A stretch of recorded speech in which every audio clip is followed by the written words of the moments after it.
fields in various capacities. Most are usually encouraged to take global health as a course after undergraduate, but only 14% of medical students worldwide thought they had received sufficient teaching on global health when in their undergraduate, but postgraduate most never pursue because they don't understand what it is. So when we talk about global health, you'll be like, is it like a whole topic that we approach it in a general perspective? There are like branches or topics that we can actually focus on. These are the things you actually know. Some people who are involved in global health focus on climate change. Others focus on non-communicable diseases. We have seen some people actually work on it, especially in low middle income countries like Kenya, because nearly 80% of NCD related deaths, because NCDs actually account for nearly 80% of the deaths in most countries.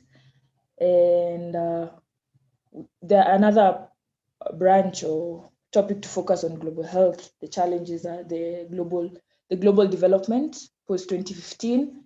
There we had the Millennium Development Goals, as we all know.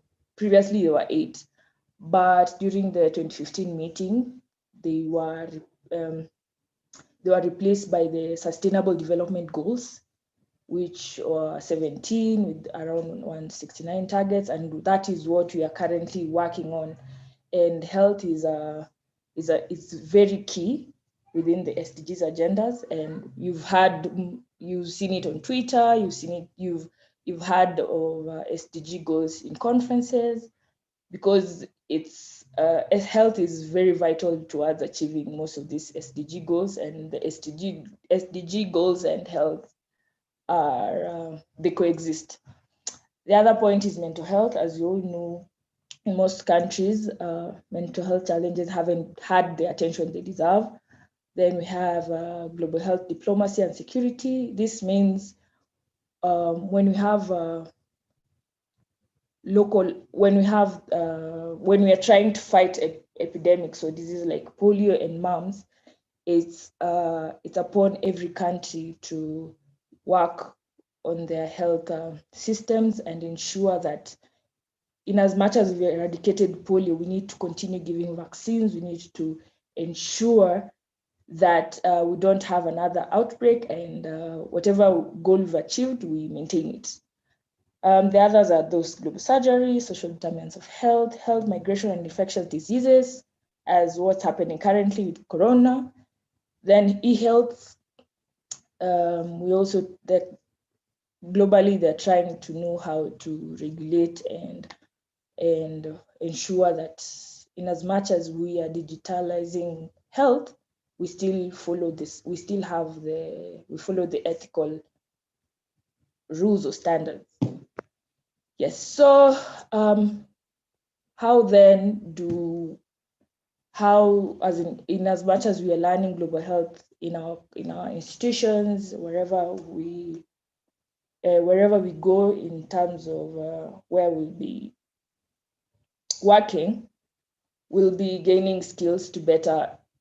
The goal of global health is to better the skills to better the interface with different populations, cultural and healthcare systems, for us to understand the immigrant health, for the primary care within diverse cultural settings, the healthcare disparities between countries, and also us understanding the global burden of disease. So how do we ensure that everyone actually gets educated on global health? Some of you have already gotten some global health education in your schools, and some of the models are as they are in the slide. We have extracurricular models. Example, your N has the intercalated year system, whereby you're allowed to do another extra course within your 6-year period. You do BSc anatomy or BSc physiology. Am I right, guys? Guys from your end. Hello. Yes, you're right. You're right. You do an extra because that's how your system enables you to be part of global health. Also electives in most universities where like MOI, we are allowed to go either to USA or some European countries to learn about their health systems and know about their sustainable development, their social determinants of health in those countries. Also, in the model of transformative learning, we get that we have exchange students who come to our countries, and the international staff and students are part of teaching us, the Kenyan students, so that we understand their perspective, and they also try and compare the health systems in their country and our countries.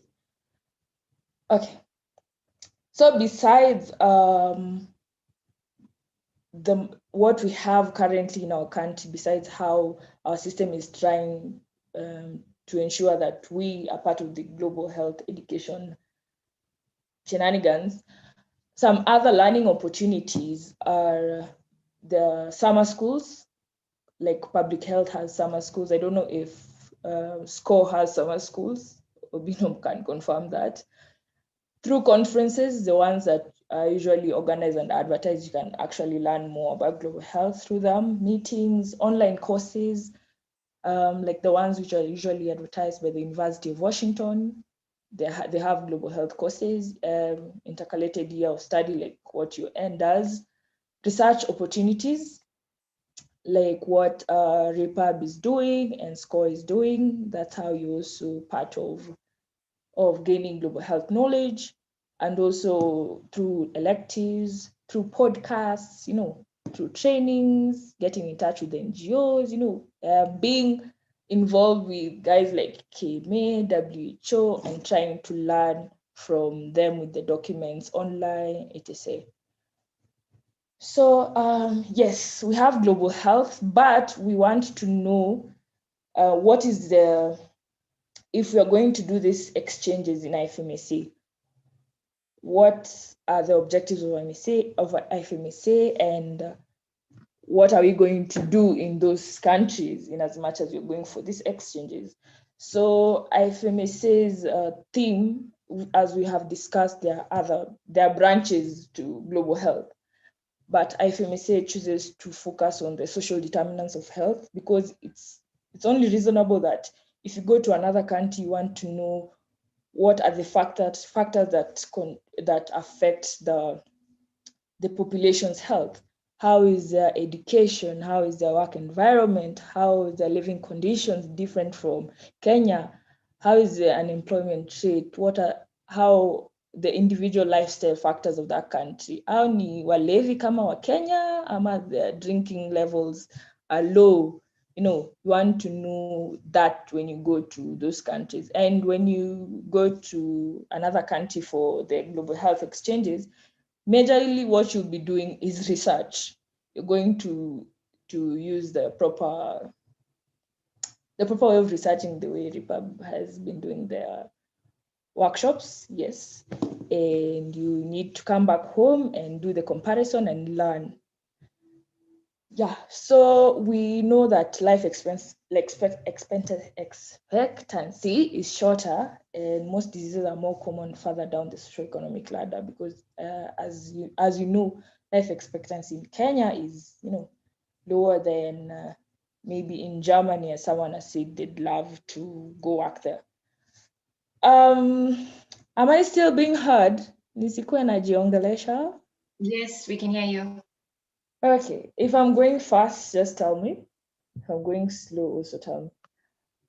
And another focus area for IFMSA when you're going to exchanges abroad, they also want you to know about the health systems of that country. And the health systems have 6 main components. So you need to know what is the leadership and governance in this country. What is the structure? Do they have like a minister of health? And from minister of health, how does the chain flow down to the hospital? You need to look at the health financing system. How do they allocate their funds for health, and how is it distributed? Or you need to learn about the health workforce in that country. A moment. Yes. And yes, you need to learn about the health workforce in that country. Is it fair and efficient to achieve the best health outcomes? You also need to observe if they have essential medical products and technologies to deliver the service efficiently. Also, the information and research. Like a well-functioning health system is one that ensures the production, the analysis, and dissemination of information on the health determinants and the health system is okay. And the health system, everything, if you'd love to learn more about it, you can take an extra course on health economics. It's only like 4,500, guys, to take such courses on health economics. So the objectives for IFMSA when you go for these exchanges is to ensure that you have the knowledge of the medical education system in the host country, you understand the structure of the healthcare system, and to know the primary health concerns in the host country with the basic epidemiology and how it differs from your home country. Also to observe the professional and doctor-patient relationships in the host country and compare it to Kenya. The way in Kenya, a doctor will see a patient in the least amount of time possible, but in another country, the doctor takes their time. Also, you need to identify the differences in public health regionally and nationally in the host country. So we've discussed about the global health and everything. Do we have any question before we talk about preparing for an exchange? Any question, guys?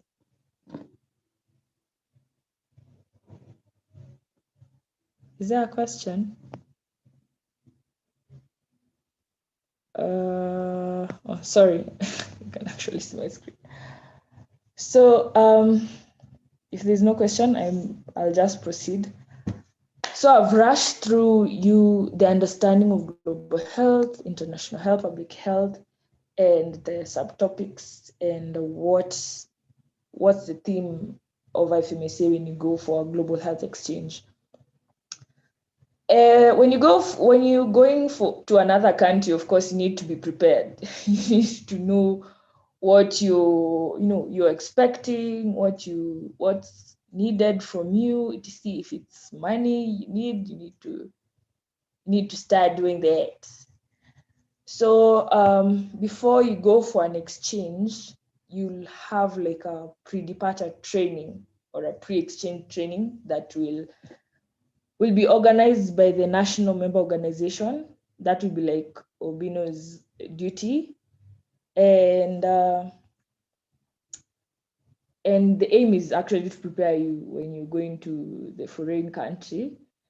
And you'll have you'll be trained on topics like global health. Like right now, I've just talked to you about global health, about intercultural learning, about research, which will be the major thing you'll be going to do there, about ethical issues, about traveling safe, because you don't want you to take a stranger's bag at the airport and it's full of cocaine and you get jail for 30 years, and you're just an innocent student going to an IFMSA exchange. Another thing you need to know before going to an exchange, you need to learn about this social determinants of health and the health system of your home country. I'm sure most of us have done some research on social determinants of health in for example, for more university we have COBS, and we do that in like second year and a bit in third year. Also, you need to learn about the social determinants of health and the health system of the host country. That will do online, your research. You also need to enhance your cultural competency. We know culture is very, very important, and it's it's like a make or break deal. When you go to a foreign country, you might do something that for you it's normal, but in that culture it's a taboo. So to avoid problems related to the intercultural relationships, you can try to look for the information about culture, traditions, customs, and the local health beliefs of your host country. Don't go and impose your own beliefs. And you need to learn if in the other country they're comfortable with the LGBTQ, they're comfortable with witchcraft. You need to embrace it. Also, you need to be aware of the ethical issues related to your exchange. You need to keep the principles of medical ethics in mind. That is autonomy, non-maleficence, and justice. Exchanges will actually not be an occasion for performing procedures. Kama you've never done a CS in Kenya, don't go to Brazil and you want to do all kind of procedures that you're not entitled to do in your home country.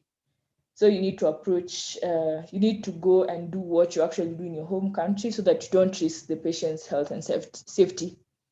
Also, you need to talk with previous exchange students in your university, or your national officer will actually link you with anyone who went to that country. Experience is the best teacher. In as much as you learn from the internet, it's better to hear from someone else how was the experience and what you need to do and what you don't need to do. So yeah, you've prepared and you're on your way to Italy. So when you reach Italy, what do you do? What happens next? You'll be received by the host NMO, national member organization, or the local committee that will be there. And they'll show you where you'll be staying, where you'll be sleeping, and then they'll have like an upon arrival training.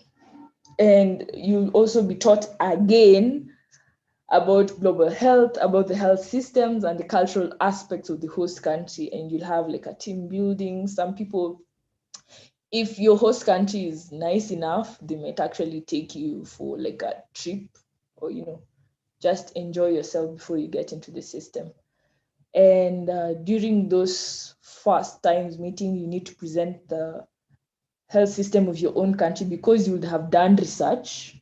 You just don't go there to enjoy yourself. You need to present the health system of your own country. What are the social determinants of your country? And you also need to ask for info about the health system of the host country. You also compare the health systems between the two countries, and what are the main strengths and the weaknesses of each health system. All of these things, you need to document them. You just can't do them from the top of your head. Also, you need to know about the cultural aspects of the exchange and the doctor-patient relationship. You'll ask about the culture, what are the customs, what are the traditions of this country. You need to be open-minded and not be shy when you go for an exchange. Also, you need to ask what is the best way to communicate with people. How do you communicate to the older generation? How do you communicate to the younger generation? Also, you explain your own tradition and culture so that no one doesn't offend you because you believe in something and they've said something inappropriate. You also need, when you go for an exchange, you need to set your own global health learning objectives. Am I going to focus on mental health between Kenya and Italy? Am I going to focus on this? Okay, you're going to focus on the social determinants of health, but you also need to have your own goals. Are you going to focus on surgery between the practices between Kenya and the other country? Yeah, so you've arrived, you're doing everything. Now you're there, you've settled down, and you need to determine the social determinants of health in the host country. So your goal will be, you'll have to observe the physical environment. You want to know what is the work conditions in this place, their water, where do they get their water, how is the electricity, how is the unemployment rate in this country, how do the people behave, are they taking a lot of alcohol, is it cigar, is it cocaine, is it bang? You also need to observe the healthcare systems in the hosting country. People in the country have access to healthcare services, how are the healthcare services distributed to them? You'll also have to visit different hospitals. You'll have a guide, of course. You'll have to visit different hospitals and health institutions in the country. You compare both the public and the private healthcare quality. You'll also have to visit different schools and look for the quality of education in the country and understand how education level can affect the health of that population compared to your country. You'll have to interview health professionals in the hospital you'll be in to get their opinions regarding the health inequities and see their level of involvement as a health community in addressing this challenge. You also will visit the community and interact with the locals, talking to them to find the problem they face, their standard of living, and everything regarding their health. You look for available health reports and read them online. Most of them you get from WHO websites.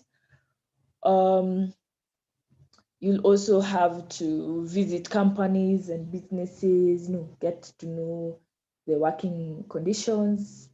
You'll have to go to the field and observe the environment. You'll have to observe observation of transportation options. Of course, you'll be using them, so it's inevitable that you'll have to observe that. When you go for an exchange to Italy, so what are some of the communication challenges you'll actually face? They are common to you. You actually know them. You go there, and if you have like someone from Germany coming to Kenya, they'll have a physical barrier because they come to Kenya and they have to do things by faith. There's no like machines, simple machines like ultrasounds or an MRI in a hospital setup. Language also is it's very key. If you want to go to France, you need to know a bit of French. You just can't go because in some countries they can't tolerate. Most don't. In as much as they know English, they just don't want to communicate to you in English. They love their languages. It's only Africans who are accommodative. We are very nice people, by the way. So if you want to go to Germany, you need to learn German. At least try and blend with the community. Also, you get attitudinal barriers where, people just have an attitude towards you. I mean, you're from another country, you're not part of them. And, where, when you're talking to a patient and someone interrupts the communication between you guys, because they think maybe you're not educated enough or your medical education is lower than theirs. There's also physiological barriers. This actually may result from an individual personal discomfort caused by illness, poor eyesight. That is on your end or the other person's end. We have stigmatization where people actually think because you're doing an exchange, they think you earn from the exchange, and in reality, you don't earn anything. So they don't want you to see more patients because they think you earn more money than them. You're there to steal their jobs, etc., etc. Some people actually don't adapt when they go to the other countries for an exchange, and they find their time to be very difficult in the new environment. Maybe some get homesick, some can't handle the different climate. Also, lack of skills is a problem, especially if you come from developed country. When you come from underdeveloped countries, like you come from developing countries like Kenya, where you haven't seen some devices, and you go to Germany and you see the devices you've actually been reading on the medical books, and you're like, wow, how do I do this? And not everyone will actually be patient with you. So as I'm almost done, guys. So as you go to another country, you need to respect the cultural differences. You have to maintain the appropriate attitude with patients and your mentors. Of course, you'll be given a mentor. You need to be actively seeking for information on the cultural context so that you don't make enemies. You need to respect persons, their beliefs, their traditions. Also focus on the patient's point of view, wishes, and expectations. You also, in as much as you're trying to accommodate them, they also need to try and accommodate you. You need to try and, politely decline clearly unethical practices when you observe, when you see them. You need to believe in your decision, and your judgment. You need to also, forward planning and researching previous experience from colleagues. So yeah, basically that's it. So after an exchange, what happens? We've seen what are the challenges, what is expected from you, what you do before you go to an exchange, and why you're in the country doing your thing. After your exchange, you'll need to fill an official evaluation form by IFMSA. You'll answer questions regarding you just don't swear an affidavit that you're done with your exchange, and for them to believe you that you actually did something.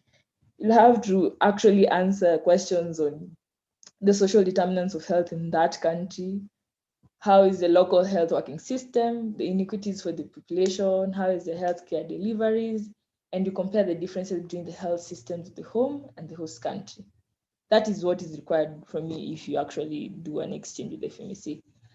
And yes, you go there and share, you get some knowledge, and it's required of you to share this knowledge with your colleagues, either during the general assemblies or meetings in your countries, SRTs, GAs like this one, or you can be part of the pre-departure trainings for outgoing students.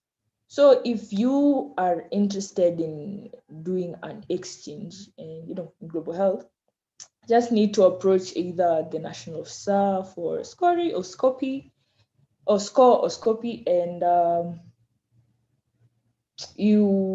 it's upon them now to find which country are open for an exchange, and they'll inform you the countries that are available. And from then on, it's upon them to sign the contracts and talk to the universities, and of course you pay a fee to go for these exchanges, etc. Otherwise, you're encouraged to go to other countries and learn about their health systems, and get your mind opened, and it will help you actually to be a better doctor, to learn that it's not all about the disease and the physicality, the physical aspect of the person. And you'll also learn how to treat patients from different countries, and what are their main problems, how are their social determinants in the country affecting them, because people are traveling, there's international traveling, and you need to be flexible. Yes, and that's the end of my presentation, guys. Any Thank you, questions? Angela. I hope I was not too boring.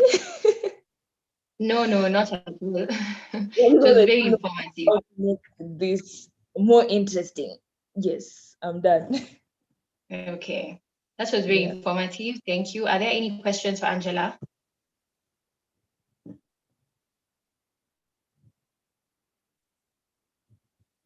Any questions? At least now we know how to go about going for exchanges. Yeah.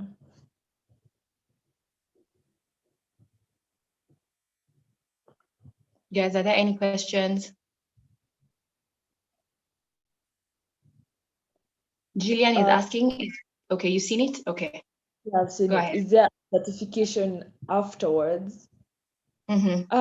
I think that's a question Dennis should answer. I think there is. It depends on the country. And I'm sure IFMSA will actually give you a certificate for going to the country and doing all this research. It's not in vain. Yes. Yeah, actually, there is a certificate for everyone who participates in exchanges. So it's not depending on the country. Anyone who will participate in an exchange will get a certificate after you fill the evaluation form. Okay. Jillian, I think your question has been answered. Any other questions? Okay, I think that's it. Okay, thank you, Angela. Okay, welcome. Thank you so much, Angela. Okay, so guys, before we move on to the next speaker, let's go back to our trivia. Okay, so I hope we're ready. I'll give you guys a few minutes to go to your chat box. Okay, so the first question, what is the name of the African American lady, or you can tell me the name of her cell line. So what is the name of the lady or her cell line? The lady who died in 1951, but cells from her tumor are still used in research today. She had cervical cancer. Hella cells. Okay, yes. Pavan Raj, my goodness. I realize you're getting this medical things. Okay, second question. What is the name given to the famous social psychology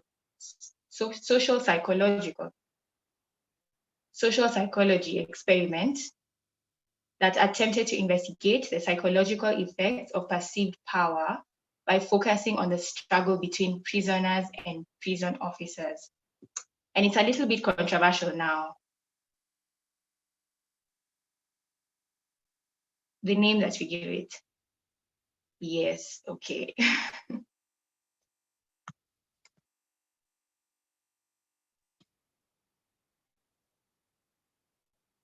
What are the rest of you doing? Obino, do you not know the answers, or? No, the rest of us are holding other things in the hand, so I can't really type. But we actually did that experiment in our training in the SRT, the Stanford experiment. Yeah, we did it. Ask Angie. Where is she? Angela. Yes. Okay, great. Okay, I'll make it a bit easy, since someone has said Leonie Kubayas. So what is the deadliest wild animal in sub-Saharan Africa? If you don't know, you can guess this one, and you'll probably get it right.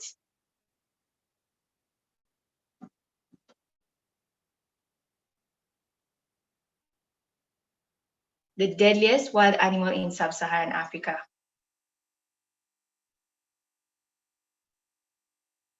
The clue is it's one of the big five. No, it's one of the big five. That's the clue.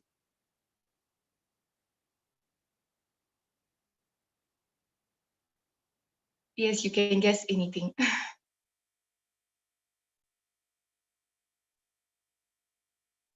Okay, the other clue is that no one has gotten it yet.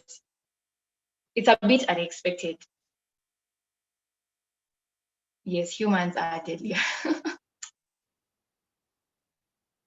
What is the name of the deadliest wild animal in sub-Saharan Africa? No. Okay, someone has given us, I don't know if it's the second, I think someone has given us the second deadliest, but okay, another clue, it likes water. It's one of the big five and it likes water. As in it lives sort of, yes, okay. So Kelly's right, it's a hippo. That's good to know, because now you know not to mess with them. They're quite deadly.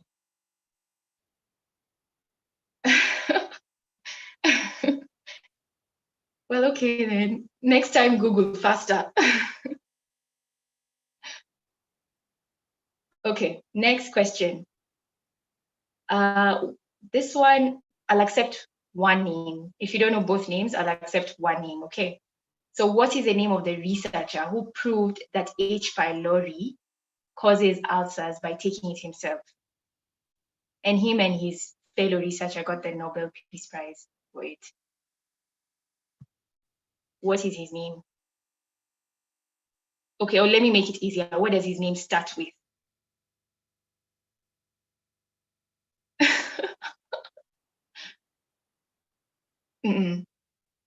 Barry, yes. Okay. So who's even winning? Who won this round? Okay, I'll count later. I feel like it was probably Kelly. The answer is Barry. For those still guessing, it's Barry.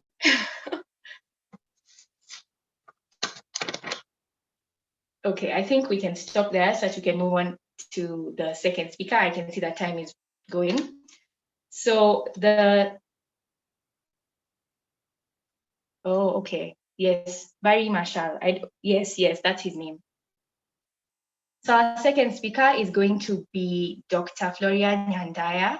She's an adept medical doctor and a leader with great passion for learning, research, and medical outreaches. She lives to promote social justice, health, and well-being in resource-limited settings through innovation, creativity, compassion, and collaboration. She has recently completed her internship in Tenwek Hospital, where she provided personalized services to maximize patient outcomes and satisfaction, as well as carry out extensive home visits for palliative patients.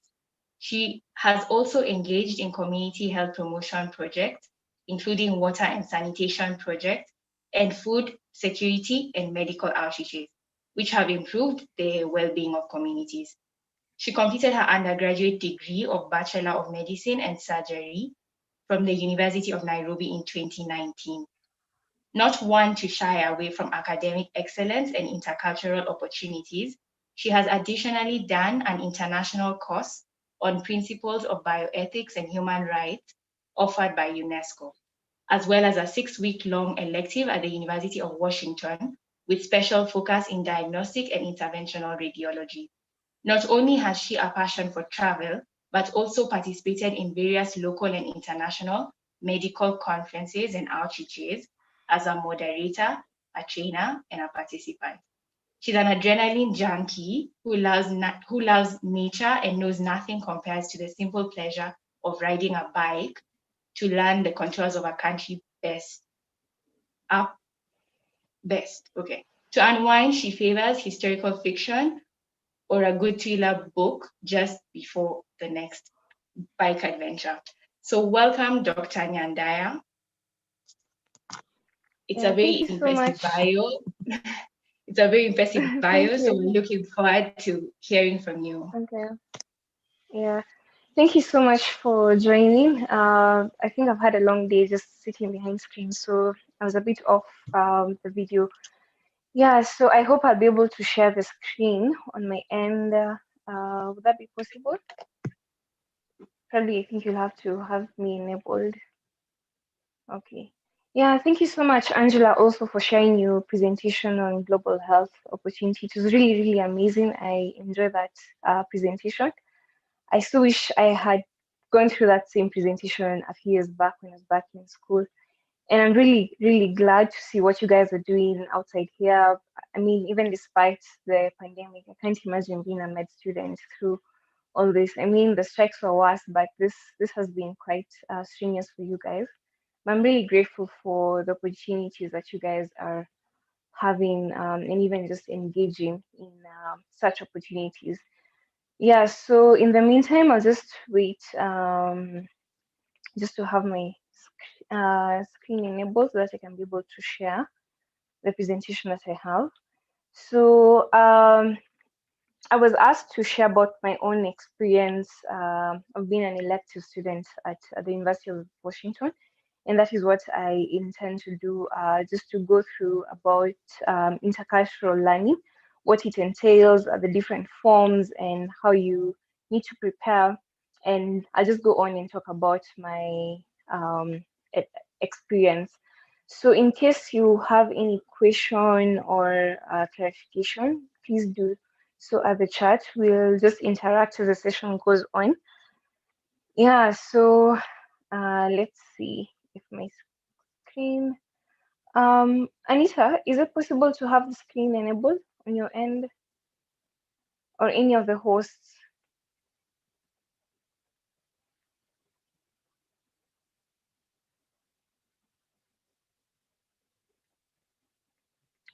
Anita, are you there? Yes. I just wanted to find out whether it's possible to have my screen share being available on your end, because I need one of the hosts to enable me. Oh, okay. 1 minute. Yeah. Okay, no problem. Okay. So I think it should work now. it should Yeah. work now. Okay, let me just have a look. Thank you.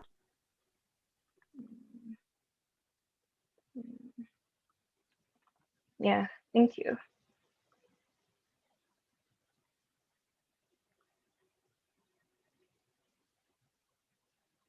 Yeah, so this is the presentation that I had today, and today we're just going to have a look at intercultural learning, and just going to talk about my experience. Oops, just a minute. Yeah, so this are just the objectives I talked about earlier on, and I just wanted just to take us through what intercultural learning is. And it's something that enables us to be able to appreciate, understand, adapt, as well as respect and integrate, and in some cases selectively integrate customs and practices from people who are of a different social, cultural, or geographical context for the purpose of advancing our own knowledge, skills, as well as attitudes. So this is just a basic definition of what it is, and I decided to look at it from a perspective of where you do it physically and not where now we are being constrained to like a global village where we do it online. So this is basically what it's all about. And when you come to think about if you're interested in doing intercultural learning, as you think about through it, you have to be very specific on what you're interested in doing. I know Angela had talked about research exchanges as well as hospital observerships, which in a equivalent we refer to them as medical electives. And you can also have community health promotion projects that whereby you can go to a different country and take part in whatever projects they have within the public health domain, be it outreaches or if they have like food programs that deal with food security or water and sanitation programs. So those are the things as you're thinking about intercultural learning, you need to have what is your bullseye, what is it that you really, really would like to focus on. And so I think for me, looking back at a few years back, I think for me, I think all these three were my main areas, but I think the ones that came top two were actually the research as well as medical elective. Yeah, and so as you think about intercultural learning, you have to think about the cultural context. To what extent are you willing to immerse yourself in a different culture and to just learn about their cultural aspects? When it comes to social, you have to think about race, you have to think about socioeconomic strata. And when it comes to geographical context, it's not really just about going to a different country outside this nation. You can still do it within our nation, but that means probably go to a people of a different culture. Give an example like how I was doing my internship in Tenwek, which majority of the people around there are Kalenjins, and so that was a very different geographical context for me. And so just being able to understand like the different cultures that are there. I mean, based on the geography. For instance, in that place, you'd expect like when it comes to patient management, for example, let me give an example. Like if you have a pediatric patient and you would need to make certain decisions with the family as pertaining to, let's say, if the child probably has a terminal disease and you'd like to consider either probably terminal extubation or do not resuscitate orders. And in as much as you prefer or have been, I'm used to, talking to the parents and having them understand the whole process.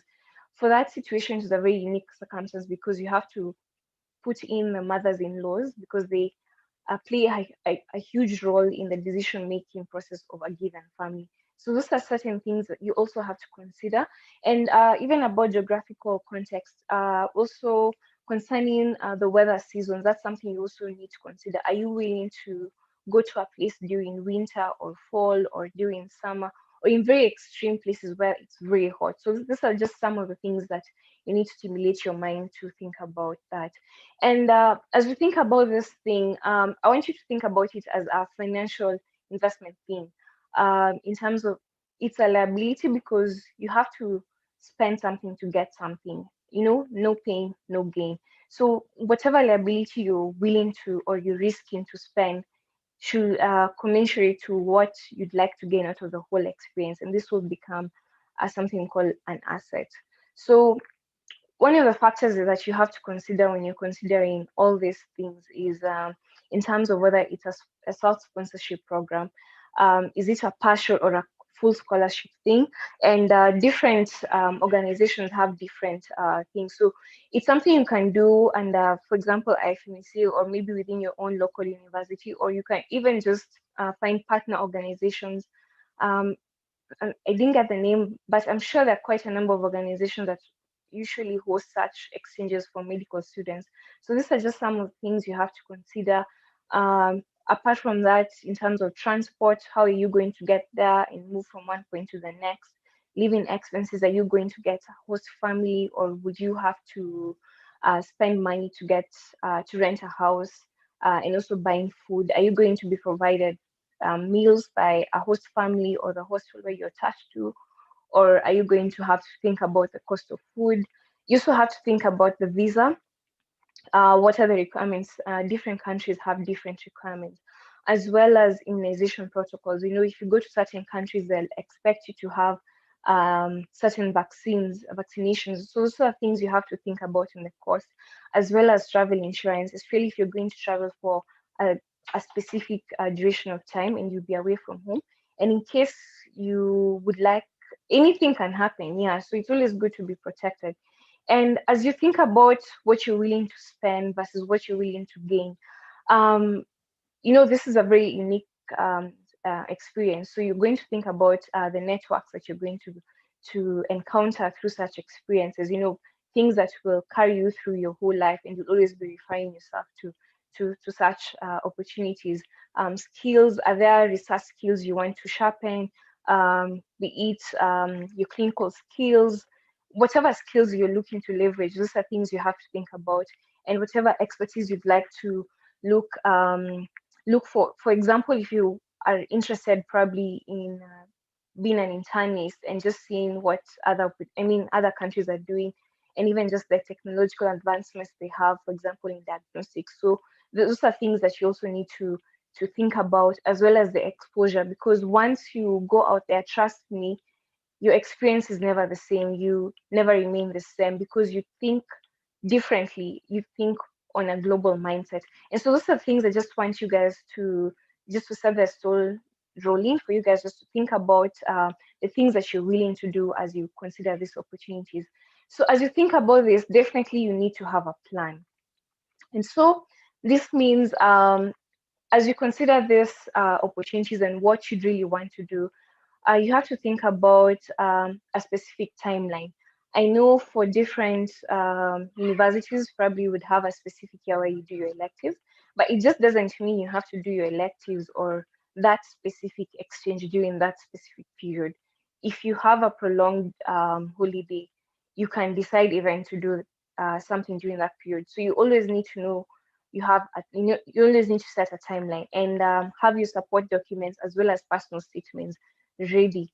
If it means refining your CV, if it means sitting down and just talking to people and thinking about what is your passion and what you'd like to do, and just thinking about those things, because when these opportunities come, sometimes you probably are in a very busy rotation, you may not have the time to devote everything that you'd like to give your best shot. So it's always good just to have these things just at the back of your mind, and even just have them like a draft somewhere, so you're always constantly refining. And the third thing I know we struggle a lot in is the reference or recommendation letters. I know approaching our lecturers can be such a hard thing. Actually, I remember back in my undergrad days, there were 400 in a class and you just don't know which lecturer will even remember who you are. And most of the time you actually find yourself writing your own reference letters. You can imagine. I remember at the time I was applying for some program and I had to write, I needed to have 5 references. Yeah, 3 academic and 2 um, two are character references. And I think out of those 5 letters, I actually wrote 4 of them. So you can imagine just going through the whole hassle, because no one wants to take the time to do the writing. So you have to brace yourself and just have a good relationship with your lecturers, not just for the sake of marks, but even for the sake of being able to guide you on whatever opportunities are out there. And for example, if you need to take part in a research project, you also need to think about which lecturer would you like to approach, or who would you like to guide you through the whole thing. So it's always good just to think about those things. And even as Angela said, always ask for advice for those who've always gone before you, and always remember to just give it your all. Yeah. So as we go into the next session, please excuse me. Let me just take a cup of water. So this is the place where I got to do my electives. This was actually my last resort. I was never someone who thought I'd actually do my electives abroad. So it was after I had already applied for, we have a partnership, like UN used to have, still has a partnership with the University of Charité in Bali. And it was a research exchange, which was really like fully sponsored. And I felt that was like the best thing I would actually do for myself, considering I'm really interested in research, and it was, I mean, my cards were lining well. But life happened. I didn't get it, and I remember one of my friends who was part of the panel just telling me how she was really surprised that I didn't get the opportunity, although it was I was a strong candidate. And I remember, and she couldn't understand why that happened. And I remember just telling her, God always has a plan. Things may not work out the way you expect them to, but He always has something working out. And so by the time I was even applying for this elective period, I think I was just applying just for the sake of applying. But I remember to give it my best shot, and yeah, that's how I got it, by God's grace. Yeah, so the elective is in Seattle, which is in Washington State, and of course that's the home to the Space Needle.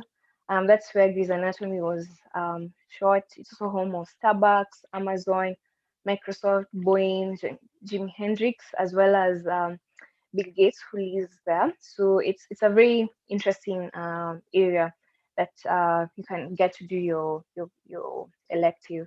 So this was not a research elective. It was an elective in Seattle. And of course, this is the $1 million view that we see almost every day as we commute to school.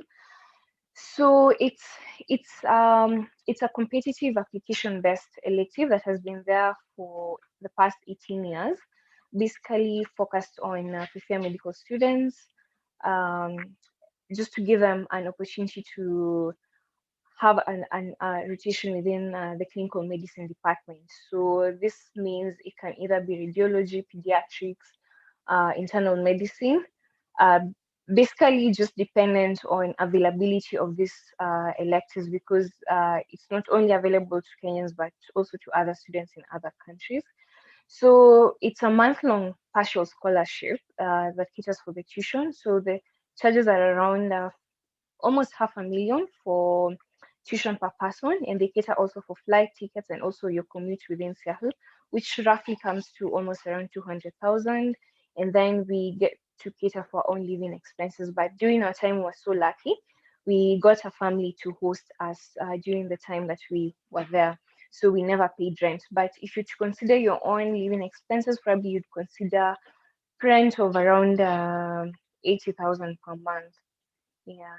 So this was the family that was hosting us, and this was actually our first day of school.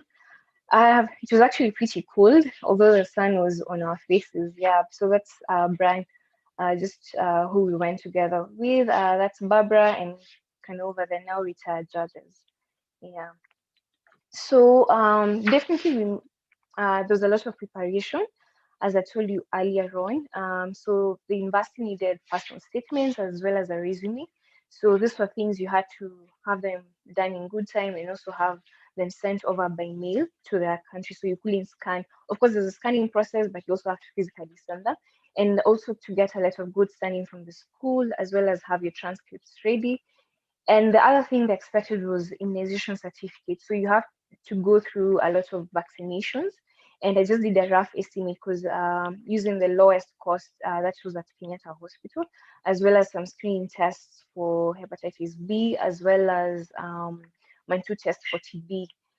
Yeah, so the rough cost came to around $200, as well as getting a visa, as well as personal health insurance. So I just gave a rough estimate of around $250. And then I talked about the living expenses, and also considering we're going during the fall and winter season. So thinking about getting clothes for this season. Yeah, so those were just some of the things that we really had to mentally prepare ourselves. And trust me, I mean, the timeline was quite short because we had how long? I think around 2-3 months. Yeah, but and you see, also doing your finals. Yeah, so I mean, a lot of preparations that you need to have to be done. Yeah, so this is just a detour. I decided just to show you guys. So we had a 28-hour flight to Charleston. That's from Nairobi. Yeah, Nairobi through Dubai till Seattle, and then we went down to Charleston. And so we're being hosted by a neuroscientist, a professor who took us to his university. That's Medical University of South Carolina. And during experience there, we got to meet a neurosurgeon who's also an interventional neuroradiologist also, and he showed us this cool procedure called EDAMS. It's basically, let me see if I have my cursor here. So basically, when you have a condition called moyamoya disease, where there's like a constriction of like a stenosis, and so there's reduced blood flow into your brain. So what they have do is this interventional procedure where they come sort of like make a bar hole around your brain and remove a part of the cranium that covers the brain, and also now attach your temporalis muscle, this one, directly on your brain, so it gets to you sort of have a new vascularization of that area where there was no blood supply. Yeah, so that was a very cool procedure we got to see during that day, and it was a very packed day because we got to visit and sit with neurologists, cardiologists, as well as a geneticist, as well as an internist and a physician who had also specialized in psychiatry. So that was just one of the detours we took along the way. Yeah. So as I mentioned earlier, our training experience was basically focused on diagnostics and IR. And for this, for the diagnostics bit, we rotated within the neuroradiology suite, as well as the body CT and MRI, as well as GI and GUT, ultrasounds, chest studies, as well as fluoroscopy, especially for patients who have to take methotrexate as an intrathecal chemotherapy for brain tumors, as well as PET scans, and also got to see nuclear medicine, which they usually refer to unclear medicine. And then the other IR bit that we got to do on this other side was just chemoembolization, whereby you just inject chemotherapy. Basically, especially in hepatocellular carcinoma, where you just use the circulation just to be able to control the spread of malignant cells. There's tips, I'm sure you've come across it, especially one of the ways especially in like cases of upper GI bleed, just got to see nephrostomy tubes being inserted, as well as chemo for tubes, especially for those who are receiving long-term chemo. So you just don't have to do a lot of IV insertion lines for them, because you need to have barrier nursing, as well as angioplasty and a stent placement. So this was just some of the things we got to do along the way. So basically our day will just start at around 9 in the hospital. I mean, go through various reports, see to the residents as they go through the reporting. You know, they were very accommodative, and you know, they taught us a lot of things. And even if you didn't know something, you know, it is okay for you to say you don't know. You'll go read and you go check on it. I mean, the attendants were very accommodative, and didn't shy away from being asked anything, and you know, they just come down to your level. And so that was a very big difference for us compared to our system, which is very patronizing and condescending, and you really can't relate to your consultant really well. Yeah, and so towards lunchtime, we'll attend the residents' lunchtime lectures, which they used to have conferences. And then in the afternoon, we were free to go sightsee or hang around in the library as we were doing our presentations. Yeah, so at the end of it, we had to have an evaluation. So they made us watch 1.5 hour tutorial on how to make a 10-minute presentation. And we just had to like think about what we've learned and just to make a presentation on the application of radiology. So I gave a presentation on uterine fibroids in terms of the diagnostic role of radiology, as well as the interventional role, whereby we do the uterine artery embolization just as a way to prevent bleeding, especially for hemorrhagic myomas. Yeah, I know I've bored you so much, but I'll just try to. We're almost towards the end, so don't worry. Yeah. So, but the fact that it was just a specific radiology focus, we were lucky enough, just because we're like, we just can't be in the hospital just only doing radiology. We got a chance to get a bona fide medical rotation. So we attended grand rounds in infectious disease, as well as neurology and general medicine. And also got to do ward rounds. And it's interesting that teams have a maximum of 10 patients. And it was really amazing just seeing how they rely so much on evidence-based medicine. It's not just about what like Harrison said or what this other book said. It's about what's the latest paper, what's the latest guidelines saying, and it's best practice care. And just seeing the extensive and elaborate case management that they had, just taking the time to explain to patients what they're doing, what they think should be done, and even just being patient with them, even when the patients were not being very cooperative, and just seeing that compassionate care, just going down to the level of the patient, just sitting on the patient's bed and just talking to them on an eye level, which was quite a refreshing experience, something that I've carried even through my internship experience. And even just the multidisciplinary approach to patient care. It's not just because this is it's a general medicine ward, and we just don't look at it as general medicine. We'll all decide on what antibiotics. If they have to decide on antibiotics, they have to call the ID team just to come and review the patient. So that was an interesting experience away from what we were doing in radiology. Just having the some patient contact. Yeah, so apart from that, this is one of the days just before we went to work. It's a good morning, the same sunny today, but it's actually -1. Yeah, and the highest is going to be 6 degrees here. So these are some of the things that used to make us wake up in the morning. Yeah. So as I was thinking about this intercultural experience and just talking about my outside in experience, I just thought it would be good just to take you through some of the lessons that I learned on a personal level, and I just thought to share with you guys as you just to spur you on. Maybe you're not someone who had considered this before, or you've been thinking about this. Yeah, so one of the things about this whole thing, we got lost a couple of times, and Google actually became our best friend. I think I never used Google as much when I was here, but when I got there, as in everything was so accurate. I mean, it was such a great experience. Yeah, so getting lost was part of the process. So many times, especially at night, not really at night, like at 7, because the sun would set at 4 p.m. Like you leave I mean, you get in the hostel, you've barely seen the sunrise, and by the time you're going home, you've barely seen the sunset. So we ended up missing our stop so many times and having to walk back. And yeah, so it's okay to get lost.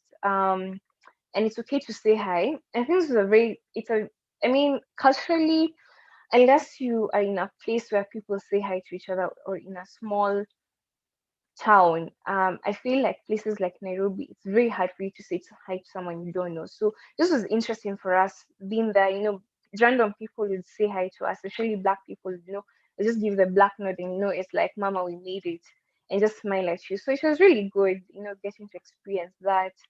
And just like I told you earlier on, it's okay for you to say no, you don't know, and you will read, and no one holds it against you. And one of the things we learned about the culture there, Americans are people who don't shy away from expressing who they are and even vouching their achievements. So sometimes we feel like we really need to be modest in our achievements, but we can vouch for ourselves. I mean, we've achieved it and God has helped us come this far. So those are things you can do that. This is interesting and quite embarrassing to talk about. Yeah. So the first day I arrived, because I was the only female in the team, I got the American greeting, which is a peck on the cheek. I was shocked, and it took quite some time for me to get used to. This is how Americans are, because like this was a father figure, and it was just it just happened out of the blues, and I remember my friend was just enjoying me the whole thing. But I think, yeah, so understanding culturally and not being offended, those were one of the things I was learning. And this beautiful nose was what someone told me once when we were crossing a street. Someone just stood in front of me, was like, I think you have a beautiful nose. And I was actually telling Brian, like, don't you agree and all that? Yeah. So the other thing I learned the hard way was just understanding the different economic things that are there. Like for that, in US, most of the time, like the price tags you see don't surely include the tax, like in Kenya, and expect you to know that tax is 10%. So many times I know I know I've done my math, I know this is what I'm going to spend. And I use the account and they tell me a complete different figure. I'm like, okay, where is all that coming from? Until it hit me, I mean, tax is 10%, just that they don't include it, just to entice you to buy things. The other bit I learned is that life is an adventure. And so we got to enjoy. I mean, all work and no play makes Jack a dull boy. So we played tough soccer in the rain just before the day of our presentation. I remember we woke up so late. We just aches. We almost got late for our presentation. And one thing Americans don't like tardiness. We got to immerse ourselves in a lot of cuisines. It's Seattle has a predominant Asian population, so I mean, we're spoiled for choice. There's no single day we longed for Kenyan food.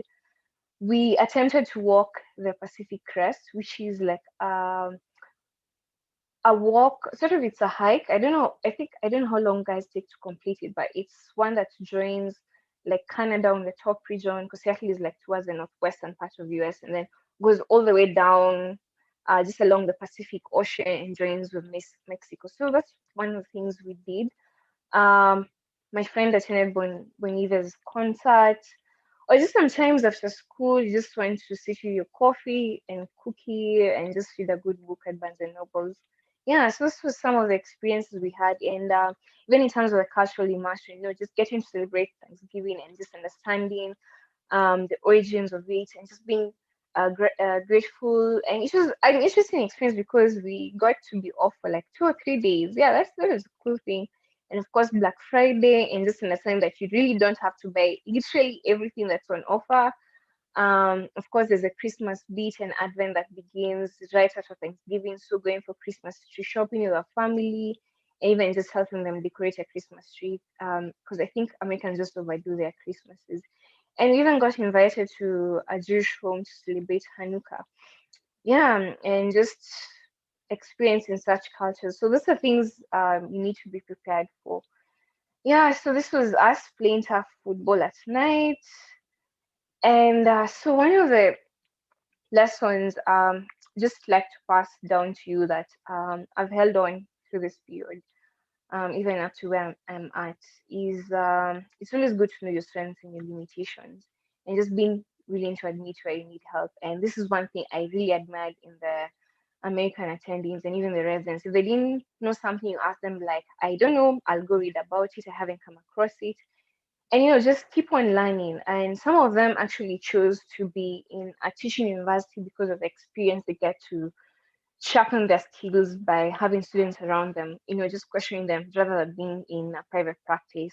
And this whole concept of deep work, just learning to immerse yourself in something that is of a worthy cause and devoting yourself just to see, just to glean the success of it all is something I'm really enjoyed about that, as well as learning to always constantly self-improve yourself, self-instruct. yourself. I'm sure you guys are medical students, and you realize that for you to succeed, even outside here, I mean, med school can be a bit confining, but once you get out here, it's what extra mile have you done? What extra course have you done? What extra opportunity have you immersed yourself in? And no one is going to tell you that you need to do this, you need to do this. If you're lucky enough, you might have some mentors along the way to encourage you, nudge you, this is the way you ought to walk. But just seeking to constantly improve yourself and not letting even these periods of uncertainty go to waste. Just trying to immerse yourself, and even just learning to practice evidence-based medicine. And this has been quite an interesting experience, especially for me during my internship period, because most of the time I think I learned, I rarely even, or yes, I did go back to my books, but most of the time I'd be like on up to date or Medscape or just the latest research, just to know what is the latest clinical practice that needs to be done. And even when you're faced with ethically challenging situations, like I was a few months back when I had a syndromic baby in NICU who was quite oxygen dependent, and really couldn't understand why we couldn't wean her off oxygen. So when you did an echo, we discovered that she had hypoplastic left heart syndrome, which is basically incompatible with life, and surgery or medical therapy was not indicated. So having to talk to the family through this whole experience, and just working with them through their journey and helping them to come to a decision that is not based on what us as the primary care physicians are doing, but basically something that comes from their own heart, was something that I really had not to rely just on my own strength, but even on my colleagues as well as my consultants, and even just going online just to look at the literature and seeing even that surgery, in as much as can be done in certain situations, does not really much improve the outcomes. And so eventually, because the parents couldn't afford having an oxygen concentrator at home, I mean an oxygen cylinder at home, which is like around 40K, and having to refill it like every 3 days, which costs around 3K. It was quite astronomical for them. They decided just to take her home off oxygen, and she died in their arms just before she reached home. So those are some of the things, like I told you, just learning about evidence-based medicine and being your own fan, owning your story. Your story is beautiful. The challenges that you've gone through. I mean, med school, I saw someone had written 8 years. That's part of your story. That's who you are. And as you go there, wherever you go, you don't have to fit into the mold or how people are. People would value your story. It was so interesting. Like the family that was hosting us would even call their friends just to listen to our experiences and just trying to understand, how it has been in Kenya and, growing up despite the different challenges. They couldn't understand how you guys have strikes. I mean, med school is not determined, you don't have a specific duration in close school or that. Yeah, so on your story, it's beautiful. Be compassionate. Medicine, you get into med school, you think you become very compassionate, but as you go through it, you become de-idealized. And I just pray for you guys as you continue to interact with patients, don't lose your compassionate care. Go the extra mile. And I learned to be patient. I mean, Americans queue and respect lines even at the airport, like you can be in a plane. And I just wait for everyone to embark systematically. No one will rush from the back to the front just because of that. The other thing is, as you go to these cultures, you're going to a different environment. And Angela had touched on this a little bit. Have your value system, know what you believe in, and hold on to them firmly. Because you go to such areas and you'll be able to realize that people have different ideologies, people have different experiences from you, and it's very easy for you to quiver or to what's the word to just go with the flow. But you just need to know what it is that you stand for and what it is you believe in, and to be able, to enable you to stand firm and even just to avoid some of the pitfalls that some people go, because you have the freedom, you can experience everything. And one of the unique circumstances that you get, which is unique to our case, was having to see, to treat a lot of homeless people who don't have like a health insurance. There are a lot of IV drug users, and especially there's an opioid pandemic in the States. And the other thing, which maybe no one prepared us for, was like the LGBTQ agenda, because you'd find you have attendings who, I remember we had an attending who was a transgender, and just trying to relate in such a circumstance, because this is not something you're used to, or even having colleagues or patients. Like there, when you take let's say like a family social history, you don't ask like so how is your wife or how is your husband. You ask like how is your partner. So understanding such contexts, or you might be in a flight like I was, and I just said hi to some two ladies who sat next to me, and I was like, so you guys are sisters? And they're like, no, we're married. I think I sat back in my seat for a while before I process the whole thing, and before like I turn to them, just trying to know who they are. So this just shows you don't have to compromise your values or what you stand for, but it means that though you may not agree with their lifestyle or probably their choices, you can still treat them with love and compassion, and just being understanding of where they are at. Yeah. So the other bit that I'd like to just focus on is just a bit about residency. As you think about this intercultural learning exchanges, it can be a great thing that can spur you towards one field. And it's always good just to have like the end in mind, and just think about what would you like to specialize in, and what are the areas you're interested in. And as you go out for this, this might provide very profound networks or areas where you're going to network, especially for guys who would be interested probably in studying, doing the postgraduate abroad. If you have to think about the UCMLE or PILA route, or you'd like to do probably your residency here, then you do your fellowship there. So these are things that you, as you go for these things, you think about, and even just your career path. Maybe the people who would like to work abroad, there are those who would like to go study and come back and develop the country. So just knowing your career path and what you want to be, our stories can never be the same. So it's a very good catalyst. I think for me, when I went there, I thought I'd really do pediatrics, but I think after the whole experience and internship plus, I'm really considering a career in surgery as well as public health, because I feel as a doctor, having just the public health domain helps you become a better clinician in terms of being able to do research as well as develop disease patterns, and even inform policies that are there. So these are one of the things that can spur you towards a different career path. Maybe there's something you're not so sure of. Maybe you haven't had so much exposure. You go there and you realize that, like, the outside deals with a lot of subspecialties. Yeah, so it's just a good experience you can always think about. Yeah. So almost towards the end. Challenges. Just two challenges I think for me stood out. I think for the first time, really felt like I was black. Like I never really felt, I knew I was black, but in Kenya that was never the case. But there, just realizing like the systemic racism that's there, where you have predominant white areas or predominantly black areas, and no one had really told me about these things.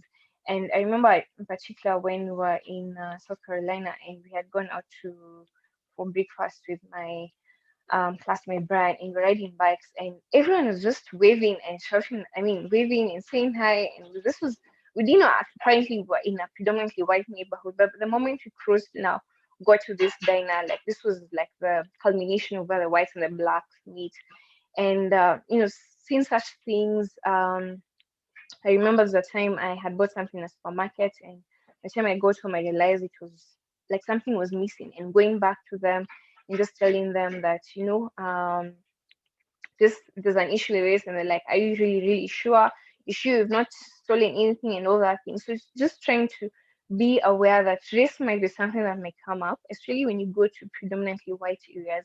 And this doesn't mean that you can shy away from them, but you can always know how to deal with them and not let it get into you. I once met a friend of mine who did her postgraduate in the UK, and she said like there's certain patients who will literally say, I don't want to be treated by a black doctor. So being prepared for that and not letting it get into you, because that doesn't mean that you of a lesser person or you're inferior, but your skills might even be much, much better than the person who they're preferring to.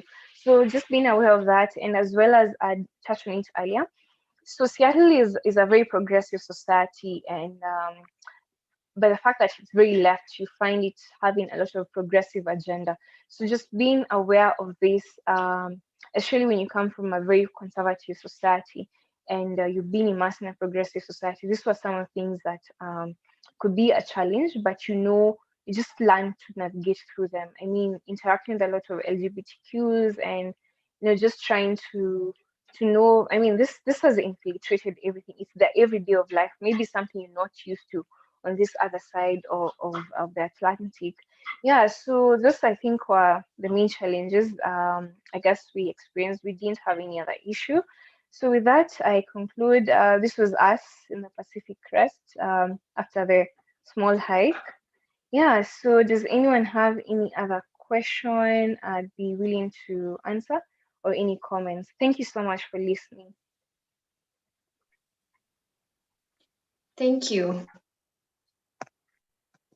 Thank you, Dr. Nyandaya. That was really interesting. It was very informative. I think I'm speaking for all of us when I say that we've learned a lot. You're welcome. I don't know if there are any questions. Yeah, it's okay. And you can always call me Floria. Not used to with the whole doc thing, so no worry. Okay. Yeah, I'd really love to hear from you guys. If you have any concerns, any questions, feel free to ask. I don't have any issue responding, even if it's a very personal one. Yeah.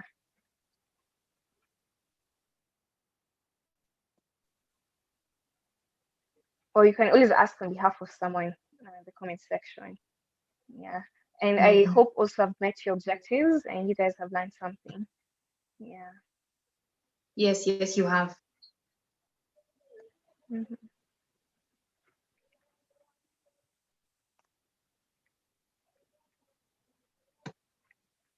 Okay. So it doesn't seem like there are any questions. Yeah.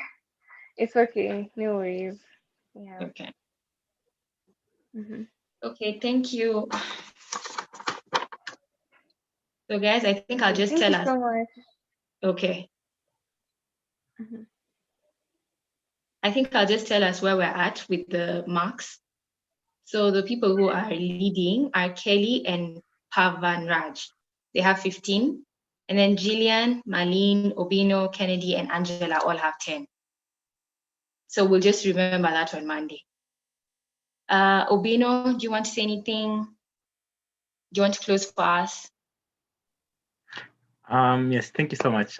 Thank you, Angela, for the amazing presentation, and Dr. Florian for the wonderful insights you've given us, and I sure have learned a lot from this. We were supposed to have another part for this today, the Scory Cafe, but I don't think we will manage to have that today as we don't have all the local officers present. But then if you have any questions about Scory or anything, you can always feel free to email me and I'll be able to answer them, or I would refer you to your local chapter if it would be something that would require you to be involved, to the involvement of the local chapter. Yeah. Other than that, I think that's it for today. Thank you guys for coming. Thank you so much. And Gagan wanted to take a photo with you guys. So Gagan, please go ahead. Yeah, so since we can't meet each other physically, so we won't have a bunch of pictures like we would have usually, what we can do is we can all switch on our cameras for a few seconds, and then I will just take a quick screenshot so we can have something to remember for today's session. So I'll just give you a few seconds to switch on your cameras.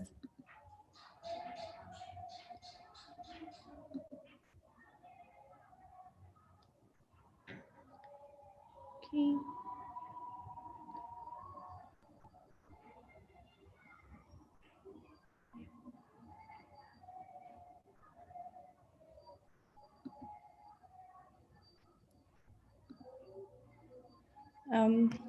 Obino, are you going to be switching on your camera?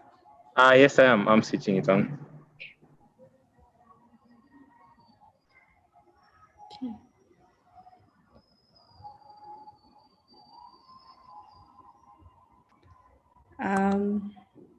Okay. Anyone else? Should we give another few seconds? Mutoni, Jillian, Noreen, Kelly. Okay. So you guys can all smile and I will just take a few screenshots.